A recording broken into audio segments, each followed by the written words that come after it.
सृजति परम ज्योति समम समस्तैरनंत पर्यायै दर्पण तलीय शकला प्रतिफलति पदार्थ मालिका यत्रो।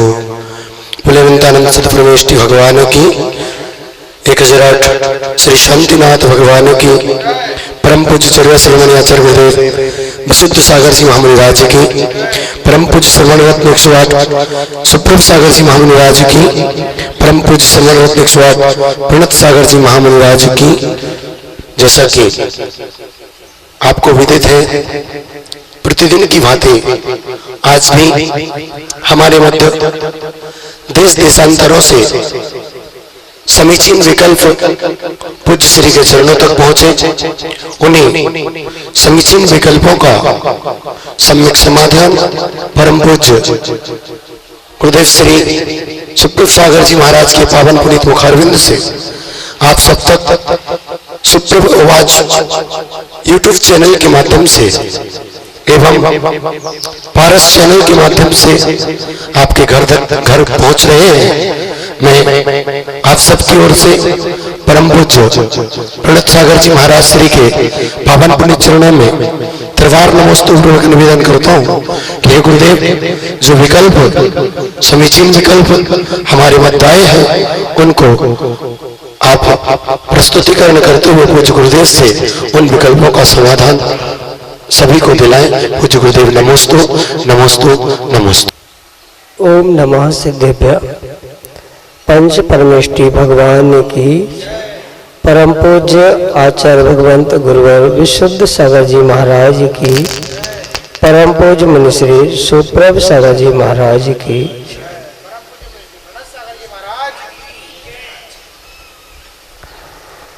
समीचीन विकल्पों का सम्यक समाधान।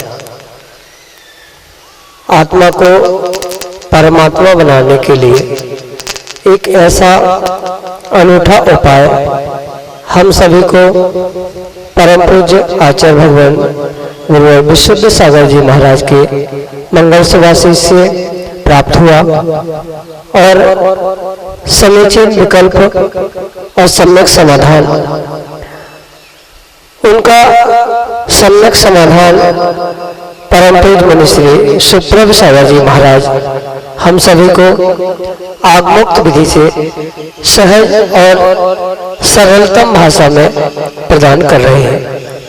देश देशांतर से अनेक समीचीन विकल्प हमें यह प्रतिदिन प्राप्त हो रहे हैं और परम पूज्य मुनिश्री उनका आगमुक्त विधि से हम सबको सम्यक समाधान प्रदान कर रहे हैं।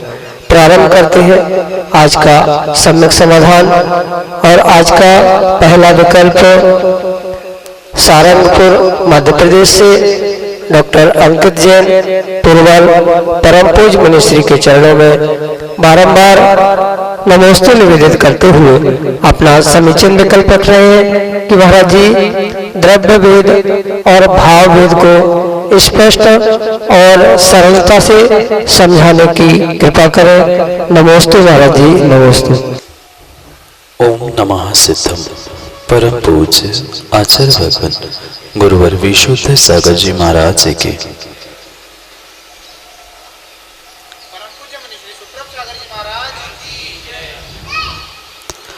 जो मोहनी कर्म के आचार्य भगवंतों ने भेद बताए, उनमें यह 9 कषायों में ग्रहण करने वाले स्त्री पुरुष और नपुंसक वेद, इनकी व्याख्या प्राप्त होती और जिसके निमित्त से जीव के परस्पर विरुद्ध या अन्य किसी प्रकार से वेदों के प्रति जो आकर्षण के भाव है, उसे आगम में आचार्य भगवंत ने भाव वेद का। क्योंकि जो वेद कहे गए हैं, उन वेदों को आचार्य भगवंत 2 विभागों में विभाजित करते हैं, एक द्रव्य वेद और एक भाव वेद। जो बहिरंग जीव द्रव्य का पर्याय रूप चिन्ह वेद का है, उसे द्रव्य वेद कहते हैं। जैसे जो मनुष्य पर्याय में पुरुष बना है वह पुरुष वेदी है द्रव्य से, स्त्री पर्याय को प्राप्त कर रहा है वह स्त्री वेदी है मनुष्य पर्याय की द्रव्य अपेक्षा से, और जो उभय परिणति में लीन है ऐसे उस जीव की मनुष्य पर्याय को द्रव्य भेष को द्रव्य वेद नपुंसक द्रव्य वेद कहा। सीधा सा गणित इतना सा है, जो बहिरंग व्यक्ति का अपीयरेंस कह दो या बहिरंग पर्याय रूप जो वेद का प्रकटीकरण है उसको हम द्रव्य वेद कहेंगे, और जीव के अंतरंग भावों की जो परिणति चल रही है उसे हम भाव वेद करेंगे। जरूरी नहीं है कि जैसा द्रव्य वेद हो वैसा ही भाव वेद हो या जैसा भाव वेद हो वैसा ही द्रव्य वेद हो। ऐसा भी होना संभव है जो भावों का वेदन या भाव वेद है वह कुछ भिन्न हो सकता है और द्रव्य वेद भी कुछ भिन्न हो सकता है। जैसे कि कोई पुरुष है पर उसका वह द्रव्य वेद पुरुष होने के बावजूद भी अगर उस जीव का या उस व्यक्ति का उस पुरुष का अंतरंग उस वेदनी कर्म उस वेद कर्म के निमित्त से वेद नाम के कर्म से जो परिणमन या भावों का परिणमन भीतर अंतरंग में चल रहा है वह भावों का अंतरंग परिणमन ही भाववेद है। वह स्त्री भी हो सकता है नपुंसक भी हो सकता है, या जैसा द्रव्य पुरुष वेद था वैसा ही उसका भावों से पुरुष वेद भी होना संभव। इन दोनों में अंतर इतना ही है, एक जो साक्षात भावों की परिणति है जो किसी को भी समझ में नहीं आती वह भाव वेद है, और जो बहिरंग रूप से समझ में आता है मनुष्य पर्याय में स्त्री पुरुष नपुंसक आदि पर्यायों को प्राप्त करना ये सहजता से दिखाई देने वाला द्रव्य वेद है। और अंतरंग भावों की परिणति यानी जो उस वेद कर्म के निमित्त से जो जीव के भाव हो रहे हैं कभी स्त्री में रमने के कभी पुरुष में कभी उभय में, उस समय पर उस भावों के अनुसार उसका भाव स्त्री वेद भाव पुरुष वेद या भाव नपुंसक वेद कहा जाता है। भावों में परिणति पुरुष होने पर भी पुरुष वेद के साथ रमने की हो रही है तो वह द्रव्य वेदी पुरुष होने पर भी वह भाव वेदी स्त्री संभव हो सकता है। और उसके साथ यह भी हम समझ सकते हैं कि भावों की जो परिणति होती है मुख्यता से उस भाव वेदी की व्याख्या ही उस 24 ठाना आदि करणानियों के ग्रंथों में आपको प्राप्त होगी, क्योंकि जो निर्वाण की शक्ति रखने वाला जीव है नियम से द्रव्य से पुरुष वेदी होना आवश्यक है, पर भावों से वो तीनों वेदों में से कोई भी वेदी हो सकता है। इसलिए ये वेद को लेकर बहुत सारा विषय हमें यह समझना होगा कि द्रव्य वेद यानी द्रव्य चिन्ह उस जीव का पुरुष होना आवश्यक है, भावों से वह स्त्री पुरुष नपुंसक कोई भी हो वह मोक्ष जाने की शक्ति रखता है, क्योंकि जैसे ही 8वें 9वें गुण स्थान में वह क्रम से बढ़ता है उस समय पर वह सभी अंतरंग वेदों का नाश करते हुए अपगत वेदी होकर ही बहिरंग में द्रव्य से वह पुरुष वेदी ही रहता है, और अंतरंग में 10वें 11वें 12वें गुण स्थान में वह अपगत यानी तीनों वेदों का संक्रमण करते हुए अपगत वेदी होते हुए ही मोक्ष जाने की शक्ति रखता है। इसलिए इन दोनों में मात्र मुख्यता से इतना ही अंतर है, जो बहिरंग रूप से पर्याय में प्रकट दिख रहा है वह द्रव्य वेद है, और अंतरंग में जो पर वेद के प्रति या उसी वेद के प्रति या दोनों वेद के प्रति रमणे के उसे भोगने के उसे प्राप्त करने के जो भाव जीव के हो रहे हैं वह भाव ही भाव वेद के श्रेणी में आता है। यही आपके लिए सम्यक समाधान है। सुरंजन रतलाम हाल मुकाम अबू धाबी परम पूज मुनिश्री के चरणों में बारंबार नमोस्तु निवेदित करते हुए अपना समीचीन विकल्प रख रहे हैं कि महाराज जी शिव का अर्थ आत्मा होता है, तो क्या ओम नमः शिवाय का जाप करना अनुचित है? क्योंकि हम तो भगवान आत्मा को नमस्कार कर रहे हैं। हमारे समीचीन विकल्प का सम्यक समाधान करने की अनुकंपा करें। नमोस्तु महाराज जी, नमोस्तु। शब्दानाम अनेक अर्थ, यानी एक शब्द के आगम में अनेक अर्थ आचार्य भगवंतों ने बताया। किस समय पर कौन से शब्द का कौन सा अर्थ लेना, यह वक्ता, ज्ञाता और उनकी अपेक्षा पर निर्भर करता है। जैसे एक ही शब्द के अनेक अर्थ होते हैं, उस अनेक अर्थों में से ये समझने वाले का और कहने वाले का विवेक आवश्यक होता है कि कौन से समय पर हमें कौन से शब्दों का किस प्रकार से अर्थ निकालना होता है। क्योंकि बहुत सारे शब्द ऐसे होते हैं जो रूढ़ी में कुछ अन्य अर्थों में प्रवाहिमान होते हैं या रूढ़ियों में कहीं अन्य अर्थों में लिए जाते हैं और उस शब्दों का कहीं अन्य अपेक्षा से कहीं दूसरा अर्थ भी निकाला जा सकता है। क्योंकि शब्द रौढ़िक, शाब्दिक आदि अनेक प्रकार के हुआ करते हैं, तो उन रूढ़िक शब्दों को समझने के बाद ही व्यक्ति को उसका अर्थ और उसका उच्चारण करना अनिवार्य हुआ करता है। जैसे कि वास्तव में जो शिव का अर्थ, शिव इस शब्द का अर्थ है, वह मात्र आत्मा ही नहीं है, शुद्ध आत्मा भी है और वर्तमान में प्रचलन में उसका अर्थ अन्य दर्शनों ने भगवान के रूप में भी ग्रहण किया है। और बहुत अच्छी बात आगम में आचार्य भगवंत यह समझाते हैं, हमें ऐसे शब्दों का ऐसे समय पर चयन करके प्रयोग करना चाहिए जिसके निमित्त से सामने वाला, सुनने वाला भी उन शब्दों को समझकर किंचित भी भ्रमित ना हो। क्योंकि ये जो हमारी भगवान की दिव्य ध्वनि है, वह भगवान की दिव्य ध्वनि नियम से लोगों के मन की शंका, विकल्प और संशय को हरने वाली हुआ करती है। और अगर ऐसे शब्दों का प्रयोग करते हुए हम सामने वाले को शंका में या किसी प्रकार से भ्रम में डालने का प्रयास कर रहे हैं या प्रयास नहीं भी कर रहे हैं, सहजता में वो भ्रम में जा रहा है, तो ऐसे शब्दों का प्रयोग हमें नहीं करना चाहिए।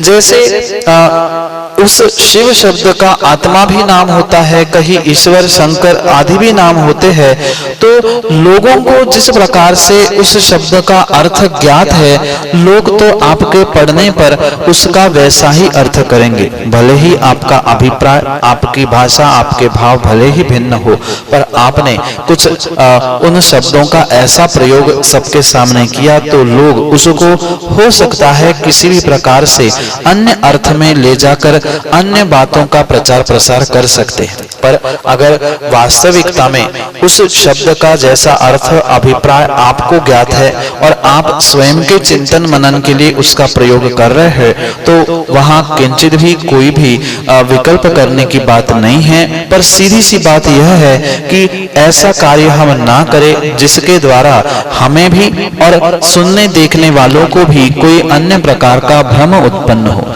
क्योंकि जो शब्द होते हैं, मात्र उतना ही शब्द में आपको राग क्यों है?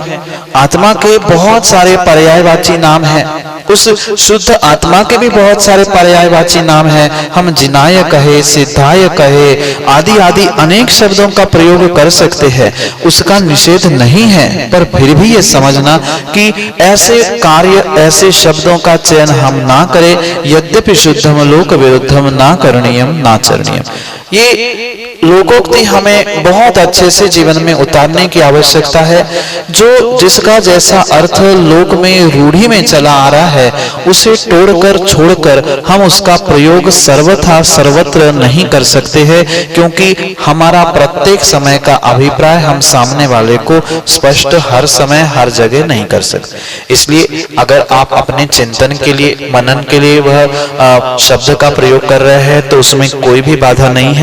पर अगर उसको आप दूसरों को समझाने का प्रयास कर रहे हैं तो हो सकता है उसकी अपेक्षा, उसका ज्ञान, उसका चिंतन उतना नहीं है, वह आपकी बातों को, आपके विषय को नहीं समझ सकता।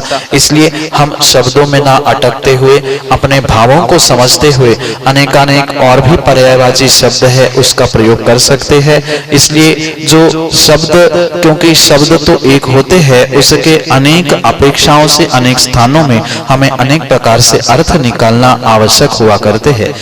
इसलिए आप उन शब्दों को स्वयं के लिए प्रयोग कर रहे हैं, चिंतन मनन के लिए, तो कोई बाधा नहीं है, पर उसको आप अन्यथा प्रसारित प्रचारित कर रहे हो तो वह किंचित भी आपके उस विचार को तो फिर भी ठीक है, पर वह प्रचार प्रसार करने योग्य संभव नहीं है। इसलिए वह आप अपने लिए तो करते रहे, पर उसका मैं तो यही कहूंगा, उस शब्द के अलावा और भी जो अनेक अनेक प्रकार के पर्यायवाची शब्द है, हम उनका चिंतन करें, उसका भी कर रहे हैं तो कोई बाधा नहीं है। पर अगर हम और भी उत्कृष्ट शब्दों का, जिसका स्पष्ट रूप से आगम में अर्थ निकलता है, जिससे किसी को भ्रम उत्पन्न नहीं हो, ऐसे शब्दों का प्रयोग करेंगे तो हमें विशेष उसका प्रचार प्रसार का और धर्म की प्रभावना का भी फल मिलेगा।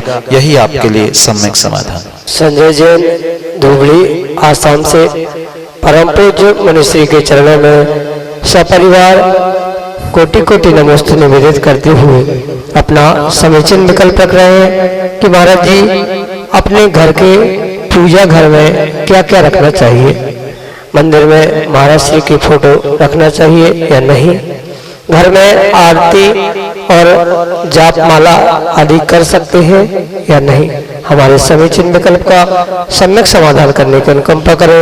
नमोस्तु महाराज जी, नमोस्तु। घर में जो पूजा घर आदि बनाया जाता है, उस पूजा घर में हम भगवान का, गुरु का फोटो आदि तो रख सकते हैं, रखने में कहीं भी किसी भी प्रकार की बाधा नहीं है। पर यह बात परम सत्य है कि जो फोटो, तस्वीर, चित्र आदि हमने पूजा घर में या कहीं मंदिर मकान में भी रखी है, तो वह सम्माननीय है।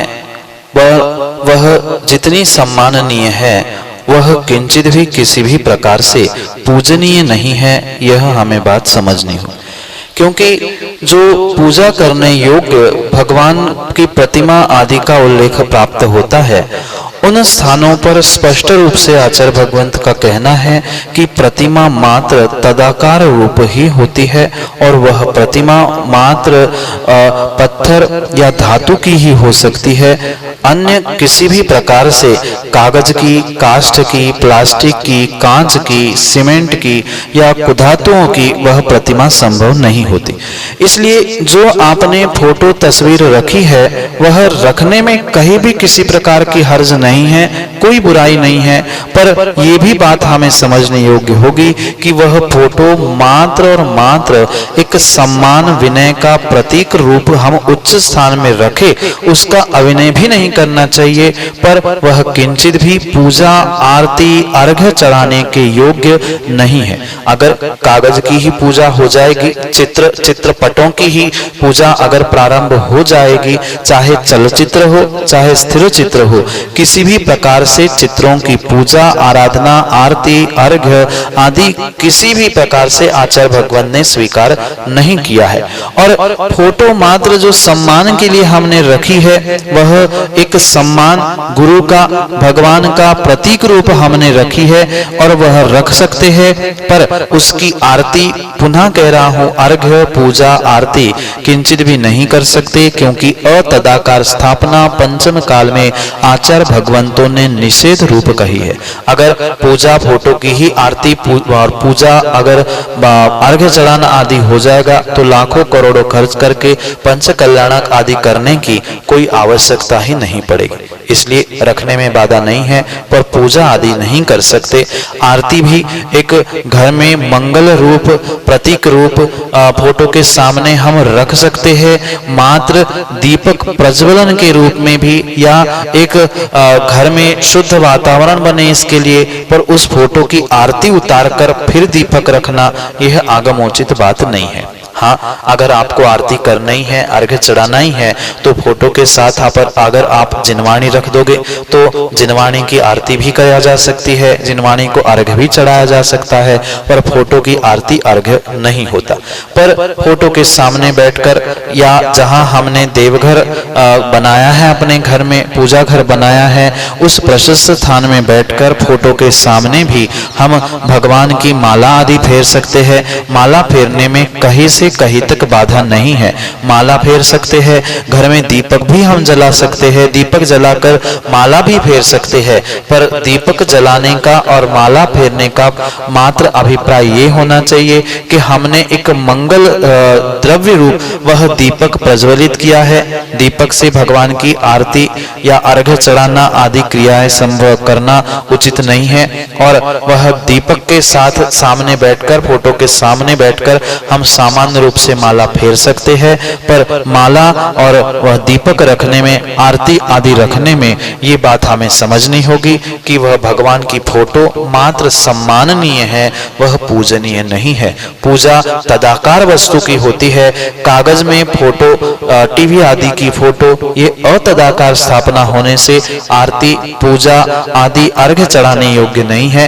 एक सम्मान का प्रतीक मानकर उस शुद्ध स्थान पर हम माला भी फेर सकते हैं। वह दीप प्रज्वलन रूप वातावरण को शुद्ध करने के लिए घी का दीपक भी जला सकते हैं, उसमें बाधा नहीं है। पर फोटो जो रखी है उसकी मात्र सम्माननीय स्थान और सम्मान होना ही आवश्यक है। पूजा उचित नहीं है। यही आपके लिए सम्यक समाधान। अगले विकल्प के लिए अवैधुल्लागंज मध्य प्रदेश से राजकुमारी जैन परम पूज्य मुनिश्री के चरणों में बारंबार नमोस्तु निवेदित करते हुए अपना समीचीन विकल्प रख रहे हैं कि महाराज जी, जैसे हमें यदि कल 48 दीपों से भक्तामर करना है तो क्या रात में दीपक तैयार करके रख सकते हैं? हमारे समीचीन विकल्प का सम्यक समाधान करने के उनको कृपा करें। नमोस्तु महाराज जी, नमोस्तु। अगर दूसरे दिन हमें भक्तांबर 48 दीपकों से या एक दीपक से या किसी भी प्रकार से हमें दीप आदि का प्रयोग करना है या अन्य भी किसी अष्ट द्रव्य का प्रयोग हमें पूजा आदि के लिए करना है, तो नियम से उस द्रव्य की प्रासुकीकरण की जितनी मर्यादा कही है उसका ध्यान रखना अनिवार्य है। जैसे बहुत सारे जीव ये सोचते हैं कि आज शाम को या रात को ही मैं द्रव्य पूरी धो के साफ करके रख लूंगा, जिससे सुबह समय बचेगा और तुरंत मैं पूजा करने जाऊंगा। जिस पानी से आपने बस बाकी अन्य द्रव्य की शुद्धि या प्रासुकीकरण किया है, उस पानी की मर्यादा खत्म हुई तो द्रव्य की भी मर्यादा खत्म, ये स्वीकार करना होगा। रही बात जो दीपक आरती की, चाहे 48 हो चाहे 1 हो, वह जो दीपक हमने रात में ही बना के रखे हैं, क्या रात में बनाते समय हमने ये ध्यान रखा है कि वहां जीवों की विराधना हुई है नहीं हुई है? क्योंकि जो भी आगम में देव शास्त्र गुरु के निमित्त से ही नहीं अपितु स्वयं के भोजन आदि के निमित्त से भी आचार्य भगवान स्पष्ट कहते हैं, जैसे ही सूर्य का अस्त होता है वहां प्रचुर मात्रा में जीवों की उत्पत्ति होना प्रारंभ हो जाता है। भले ही वर्तमान में कितने ही बड़े बड़े हेलोजन, कितने ही बड़े लाइट क्यों ना हो, पर जैसे ही वातावरण थोड़ा सा ठंडा हो जाता है वहां सूक्ष्म जीवों की और त्रस जीवों की उत्पत्ति होना प्रारंभ हो जाती है। और जो हमने एक रात पहले ही दीपक बना के रखा है, पहली तो बात हमने रात में बनाया है इसलिए उसका प्रयोग हम दिन में नहीं कर सकते। जैसे भोजन के विषय में आता है, रात्रि भोजन का त्याग मात्र रात्रि भोजन खाना ही नहीं, अपितु रात में बनाया हुआ, अंधेरे में बनाया हुआ भोजन हम दिन में भी नहीं कर सकते। उसी प्रकार से भले ही हम पूजा आरती सुबह दिन में कर रहे हैं, दिन के प्रकाश में सूर्योदय के बाद में कर रहे हैं, पर सूर्यास्त के पहले जो कुछ भी हमने ऐसी सावध्य की तैयारी करके रखी है वह किंचित भी करने योग्य नहीं है। जो आपने घी का दीपक रात में बना के रखा था, क्या आपने उसे ढक के रखा था? नहीं रखा था। और माना कि रखा भी था तो बनाते समय आपने क्या 1 मिनट में हाथ में बंद करके उसे रखा था? नहीं रखा था। तो हो सकता है रात भर में जो आपने घी के दीपक बना के रखे थे, उस घी के दीपक में छोटा कोई जीव चल के बैठ गया हो सकता है छोटी सी चींटी ही उस घी में पहुंच गई हो। ये कई बार ऐसा देखा जाता है कि व्यक्ति बिना देखे ही सुबह हड़बड़ी में, क्योंकि रात में बना के रखा है, मतलब दूसरे दिन आपके पास समय का अभाव है, आप तुरंत पहुंचोगे और दीपक प्रज्वलित कर दोगे, आरती प्रारंभ कर लोगे। हो सकता है घी पिघलने के बाद आपको उसमें घी में पहुंची हुई चींटियां दिखाई दे, तो आपने शुद्ध द्रव्य की जगह अशुद्ध द्रव्य चढ़ाने से पुण्य की जगह पाप ही कमा के रखा। ऐसा भी आपने, आपके कोई अगर घर में वृद्ध माँ या कोई वृद्ध गृहिणी होगी तो आप उससे भी पूछ लेना कि धोखे से भी अगर कल की कोई सामग्री शाम के समय खुली रह गई है भोजन में, तो दूसरे दिन उस सामग्री का प्रयोग वह बुजुर्ग मां नहीं करती थी। चाहे आटा सूखा बिना ढका पड़ा हो या नमक हो या कोई मसाले की सामग्री भी अगर रात भर खुली रखी है तो दूसरे दिन उसको भोजन में वह मां समझदार प्रयोग नहीं करती है। फिर हम तो साक्षात तीन लोक के नाथ की आराधना भक्ति कर रहे हैं, फिर जो द्रव्य रात भर खुली रखी है, बना के रखी है, वह किंचित भी दूसरे दिन प्रयोग करने योग्य नहीं है। इसलिए जो आपने 48 दीपकों के विषय में पूछा है, भले ही आपको कल सुबह कितनी ही जल्दी करना हो, जो भी क्रिया भगवान देवशास्त्र गुरु आदि के निमित्त से करनी है वह नियम से सूर्योदय के उपरांत ही करनी चाहिए। कुछ स्थानों पर ऐसा भी देखा जाता है कि भगवान की पूजा अभिषेक के लिए व्यक्ति रात में ही 3-4 बजे ही दिन निकलने से सूर्योदय के पहले ही पानी खींच के प्राशुद्ध करके रखता है। वह भी आगम में उचित क्रिया, आगम के अनुकूल उचित क्रिया नहीं है। सूर्योदय के उपरांत ही उन क्रियाओं को करना आवश्यक है, क्योंकि ये सावध्य में जीवों की प्रचुर मात्रा में हिंसा होती है और वह हिंसा अल्प होने के लिए सूर्योदय की बात करने की व्याख्या आगम में आई है। इसलिए प्रयास यही किया जाए, जब आपको उन 48 दीपकों से भगवान के लिए भक्तांबर आदि करना है, उसी समय पर ही आप उन दीपकों को बनाएं और उसी समय उसका प्रयोग करें। अन्यथा रात में बनाया हुआ द्रव्य, रात में बनाया हुआ दीपक दूसरे दिन किंचित भी काम में लेने से वह हमें पुण्य की जगह पाप का ही आश्रय कराने वाला हो सकता है। इसलिए वह एक दिन पुराना, कुछ कई घंटों पुराना भी वह दीपक प्रयोग में नहीं लाना चाहिए। यही आपके लिए सम्यक समाधान। सुप्रभ सागर जी, प्रणत सागर जी महामुनि राज की जय। अभी आप देख रहे थे देश का सुप्रसिद्ध